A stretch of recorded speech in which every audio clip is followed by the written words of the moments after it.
నమస్కారం అండి. నా పేరు సిద్ధబోయిన అరుణ్ కుమార్, ఈ ఆలయ ప్రధాన పూజారిని. ఈ మాఘమాసంలో జరిగే ఈ మినీ జాతర మాఘశుద్ధ పౌర్ణమి వెన్నెలలో నిర్వహించడం జరుగుతుంది. ఎందుకంటే ఈ సంవత్సరం మినీ జాతర ఉంటుంది. ఈరోజు బుధవారం రోజున గుడిమెలిగే పండగతో పూజా కార్యక్రమంతో ఈ జాతరకు అంకురార్పణం చేస్తామండి.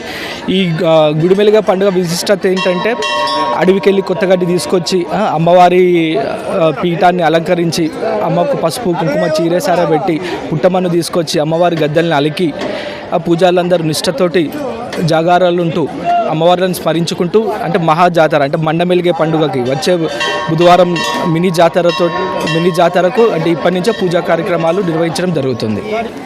ఈ మినీ మేడారం జాతర ఫిబ్రవరి 12, 13, 14 తేదీల్లో నిర్వహించడం జరుగుతుంది.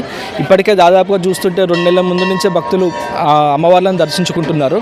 భక్తుల సంఖ్య ఇంకా పెరిగే అవకాశం ఉంది. ఈ మినీ మేడారం జాతరకి దాదాపుగా 30 నుంచి 40 లక్షల మంది భక్తులు వచ్చే అవకాశం ఉందని అంచనా వేస్తున్నాము. మేము ప్రతి ఇయర్ వస్తాము ఇక్కడికి మేడారం.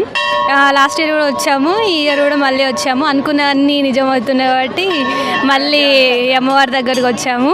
చాలా ఆనందంగా ఉంది మాకు. మేము మళ్ళీ మేము కోరుకున్నాయని మళ్ళీ వస్తే మళ్ళీ ప్రతి ఇయర్ వస్తామని కూడా కోరుకున్నాము. బాగానే ఉన్నాయి.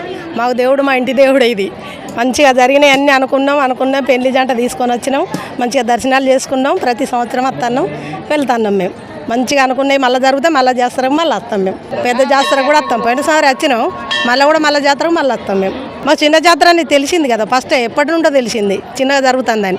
పోయిన జాతరకు కొత్త జంట లేరు, ఈ జాతరకు ఉన్నారు కాబట్టి తీసుకొని వచ్చి దర్శనం చేయించుకున్నాం.